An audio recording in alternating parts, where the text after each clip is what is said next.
The next question, first to Dorothy Leonard. The city-run ambulance service now has been blocked for the next 2 years. After that, how would you address the issue as mayor? One of the concerns I had last week and was very vocal at the council floor is that we needed to continue not just with direct legislation saying that we weren't going to do it, but have a referendum and let the people, all the people that I talked to, be able to vote on this issue, because in 2 years we would have information that would let us know how the community felt about this.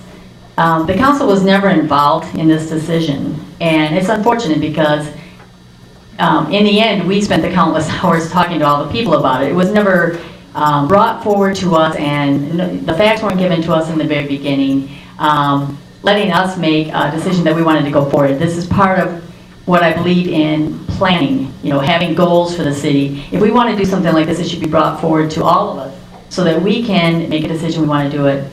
I would not, in 2 years, take this on. I don't think it was the right decision at the time. I feel badly because now we have the firefighters and the tri-state workers at odds with each other somewhat. Now they're professionals, they're doing pretty well with it, but we took something that was going well and we made it into a contentious issue.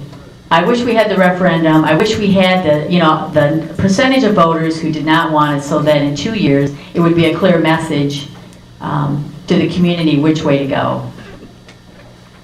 Thank you, Dorothy Leonard. The same question to Matt Harter. The city-run ambulance service has been blocked now for the next 2 years. After that, as mayor, how would you address the issue? I wouldn't. I think it's dead. It's fine. It's fine the way it is. I think we spent a whole lot of energy in this ambulance referendum that could have just been brought up and said, hey, there are a lot of firefighters around. We can put them to work doing ambulance work. And a lot of people said, no, that's not a good idea. We've got a system that's fine right now. Let's look for other stuff for them. And the council made the right decision. They moved on. Things are going to go fine for the next 2 years, and unless something drastic comes up between now and then, I just leave it alone and let the organizations that's serving that industry right now continue to serve it. Thank you. Thank you, Matt Harter. And actually, we'll go back to Matt Harter for the next question. Are you in favor of a high-volume north-south corridor through the Crosse and other cities in the county? The other part of that question is, where should trucks travel in the city? And finally, how do you feel about the DOT working on adding more traffic volume already in the city? Matt?